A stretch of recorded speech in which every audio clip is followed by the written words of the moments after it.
السلام علیکم ورحمۃ اللہ وبرکاتہ۔ الحمد للہ رب العالمین، والصلاة والسلام علی سید الانبیاء والمرسلین محمد بن عبد اللہ وعلی آلہ واصحابہ اجمعین۔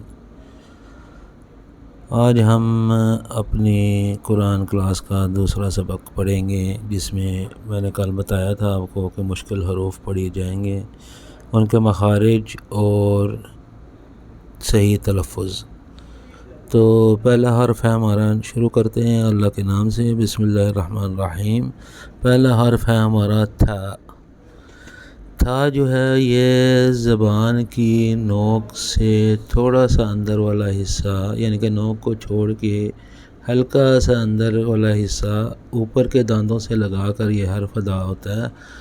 تھا تھا تھا، یہ جو ہے نا، آپ جیسے اردو میں آپ تے کے ساتھ دو چشمی ہے لگا کر پڑھتے ہیں، مثلا تھیلا، تھوک، تھر، ایسے یہ لفظ کا ایسے ہی تلفظ نکلے گا۔ کوئی بھی بندہ جو ہے نا اردو بولنے والا تھیلے کو تیلا نہیں بولے گا، ٹھیک ہے نا۔ اس لیے یہ تھا جو ہے نا، یہ سمجھ لیں کہ اس کے ساتھ جو ہے نا اردو میں دو چشمی ہے لگی ہوئی ہے، اس کا اخراج ایسے ہوگا۔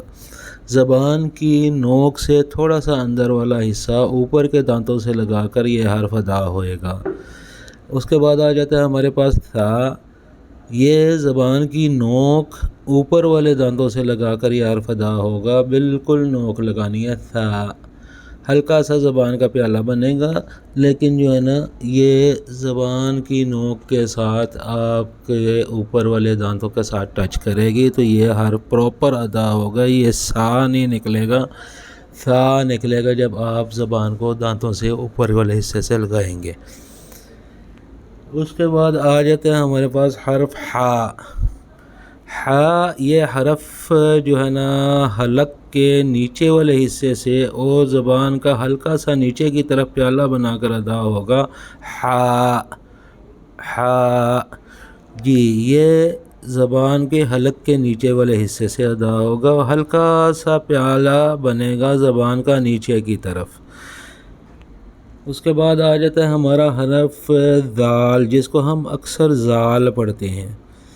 تو ذال بھی زبان کی نوک یا نوک سے تھوڑا سا اندر والا حصہ اوپر کے دانتوں کے ساتھ لگا کر یہ حرف صحیح پراپر ادا ہوگا۔ اس کی تھوڑی سی پریکٹس کرنی پڑے گی آپ لوگوں کو۔ یہ جو بھی میں بتا رہا ہوں بار بار اس کو پوز کر کے ریپیٹ کر کے سن کے غور سے اس کی دانتوں کی جو پوزیشن زبان کی اور دانتوں کے ساتھ جو پوزیشن اس کی رکھنی ہے وہ تھوڑی سی پریکٹس کریں گے، مشکل نہیں ہے۔ اس کے بعد آ جاتا ہے داد۔ داد جو ہے نا زبان کا درمیان کا حصہ اوپر کے تالو کے ساتھ منہ بھر کر ادا ہوتا ہے، داد داد داد دا دا دا، ٹھیک ہے جی، ایسے۔ تو اس کے بعد آ جاتا ہے ہمارے پاس حرف وا۔ یہ زبان کا درمیان کا حصہ اوپر کے دانتوں کے ساتھ لگا کر یہ حرف ادا ہوئے گا۔ زبان کا درمیان کا حصہ اوپر کے دانتوں کے ساتھ لگا کر یہ حرف ادا ہوئے گا، وا وا۔ اور تھوڑا سا زبان کا پیالہ بنا ہوا ہوگا نیچے کی طرف، یعنی کہ سینٹر والا حصہ پیالے کی شیپ میں ہوگا اور جو ہے نا آپ کا یہ اوپر کے دانتوں کے ساتھ لگے گا۔ اس کے بعد ہمارے پاس آ جاتا ہے حرف عین، جس کو ہم عام طور پر عین بولتے ہیں۔ اس کو جو ہے نا عین حلق کے نیچے والے حصے سے اور زبان کی نوک نیچے والے دانتوں کے مسوڑوں کے ساتھ لگا کر یہ حرف ادا ہوئے گا۔ حلق کے نیچے والے حصے اور زبان کی نوک نیچے والے دانتوں کے مسوڑے کے ساتھ لگا کر یہ حرف ادا ہوئے گا، عین عین عین۔ اس کو عین یا عین نہیں پڑھنا، کوئی اتنا مشکل نہیں ہے، کوشش کریں گے انشاءاللہ ہو جائے گا۔ باقی میں انشاءاللہ آپ کو جو ہے نا ڈسکرپشن میں واٹس ایپ نمبر دوں گا، جس نے بھی مجھے سنانا ہوگا مجھے سنا سکتا ہے۔ میں ایک گروپ بنا لوں گا کلاس کا، اور اس میں جو ہے نا یہ لنک دے دوں گا آپ کو گروپ کا انشاءاللہ، یا اس ویڈیو کی ڈسکرپشن میں یا اگلی ویڈیو کے ڈسکرپشن میں۔ تو جس کو کوئی مشکل آتی ہے یا کوئی سنانا چاہتا ہے تو بے شک جو ہے نا اس پہ گروپ میں سنا سکے گا انشاءاللہ۔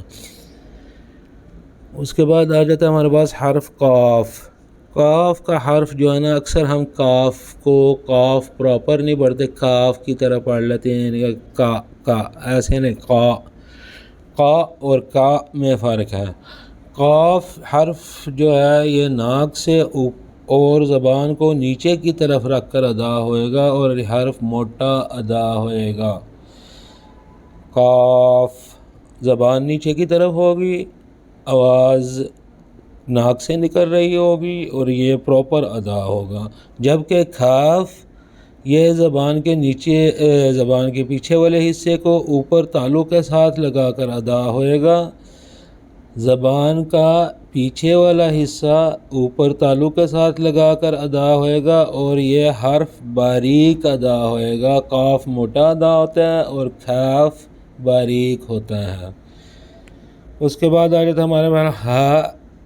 یہ ہا جو ہے اکثر نارمل ہم پڑھ لیتے ہیں، ہا کو ہا کے ساتھ ملاتے ہیں۔ حلق، ہا جو ہے وہ حلق کے نیچے سے ہے، اور ہا جو ہے وہ حلق کے شروع کے حصے سے ادا ہوتا ہے۔ کل کچھ بہن بھائیوں نے یہ اعتراض کیا کہ آپ نے حمزہ کا ذکر نہیں کیا، اور آپ کی تختی میں حمزہ موجود نہیں تھا۔ حمزہ جو ہے وہ حرف ہے جھٹکا دینے کے لیے، الف کی پروننسیشن ہے۔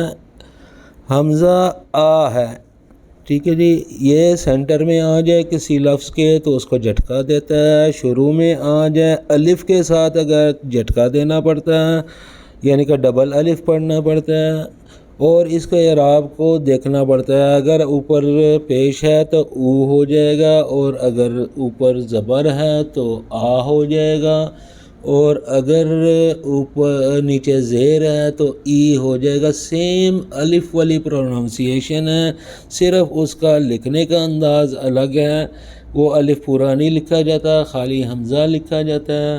تو جو عرب لوگ ہیں وہ اس کو الف ہی تصور کرتے ہیں، اور ہم نے بھی پڑھا یہی ہے کہ الف اور حمزہ ایک ہی چیز ہے، اس لیے ہماری عربک کی تختی میں جو ہم نے پڑھی ہوئی ہے اس میں حمزہ کا وجود نہیں تھا، وہ ایز اے سپورٹیو حرکہ اس کو تصور کیا جاتا تھا، نہ کہ حرف، ٹھیک ہے۔ جیسے اعراب کے حرکات ہیں آپ کے زبر اور پیش اور زیر اور جزم، یہ جو ہے نا اس کو بھی حرکہ ہی تصور کیا جاتا تھا، نہ کہ حرف۔